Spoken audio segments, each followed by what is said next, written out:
కొన్ని నియోజకవర్గాల్లో కొన్ని జిల్లాల్లో ప్రియారిటీస్ మారుతా ఉంటాయి. ఇప్పుడు ఉదాహరణ మీరు ఒకసారి చూస్తే ఒకప్పుడు వ్యవసాయ రంగం అన్ని జిల్లాల్లో యూనిఫామ్ గా ఉండేది. ఇప్పుడు వ్యవసాయ రంగానికంటే కూడా మనం ఒకసారి చూస్తే డైరీ లేకపోతే హార్టికల్చర్, అక్వాకల్చర్ ఇవి ఎక్కువ డామినేట్ చేసే పరిస్థితికి వచ్చాయి. అంటే దీన్ని ఆధారంగా మనం రీఓరియంట్ చేసుకోవాలి. కొన్ని జిల్లాల్లో డైరీ బాగా ఉంది, కొన్ని జిల్లాల్లో హార్టికల్చర్ చాలా బాగుంది, కొన్ని జిల్లాల్లో మీరు చూస్తే అక్వాకల్చర్ ఎక్కువ ఉండే అవకాశం ఉంది. ఇవన్నీ కూడా ఒక వ్యూలో తీసుకొని మీరు ఎక్కడికక్కడ ఏ విధంగా చేయాలనో వర్కౌట్ చేయడం చాలా అవసరం. అన్ని జిల్లాల్లో యూనిఫామ్ గా డెవలప్మెంట్ చేయడం కోసం పరిశ్రమల మీద ఎక్కువ శ్రద్ధ పెడుతున్నాం.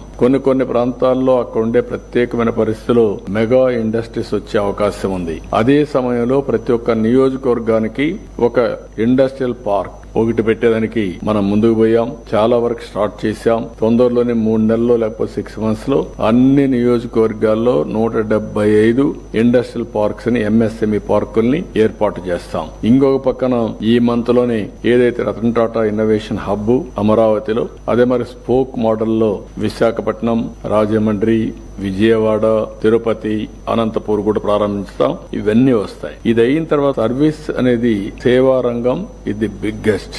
ఈరోజు తెలంగాణలో 67% సర్వీస్ సెక్టర్ ఉంది, మన దగ్గర 46% ఉంది. దీనివల్ల లాభాలు ఏంటని మీరు ఆలోచించినప్పుడు ఎక్కడైతే సర్వీస్ సెక్టర్ ఎక్కువ ఉంటే ప్రభుత్వానికి ఆదాయం ఎక్కువ వస్తుంది. తెలంగాణ ఆదాయం జీఎస్టీపీలో 9.3% జీఎస్టీ వస్తుంది. అదే ఆంధ్రప్రదేశ్ చూస్తే 6.3% వస్తుంది. అంటే 1/3 డిఫరెన్స్ ఆదాయంలో ఉండే పరిస్థితి వస్తుంది. ఆదాయం పెరిగితే తద్వారా పెద్ద ఎత్తున సంక్షేమ కార్యక్రమాలు గాని మనం అనుకున్న సూపర్ 6 గాని ఇవన్నీ ఇచ్చే అవకాశాలు ఉంటాయని చెప్పి కూడా నేను మీకు తెలియజేస్తున్నా.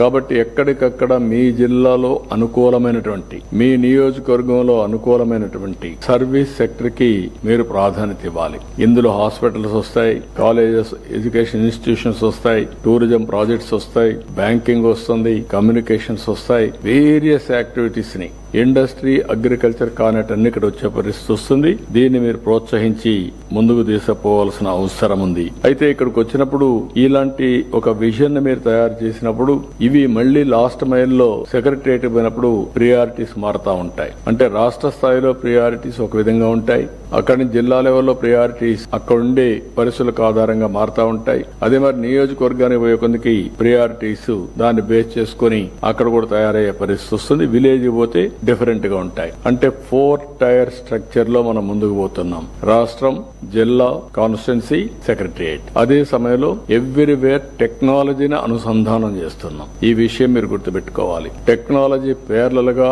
అన్ని స్థాయిల్లో 4 స్థాయిల్లో అనుసంధానం చేసుకుని ఎక్కడికక్కడ cost effective solution. Technology nowadays fashion కాదు. ఈ విషయం అందరూ గుర్తుపెట్టుకోవాలి. Technology is a game changer. టెక్నాలజీని ప్రాపర్ గా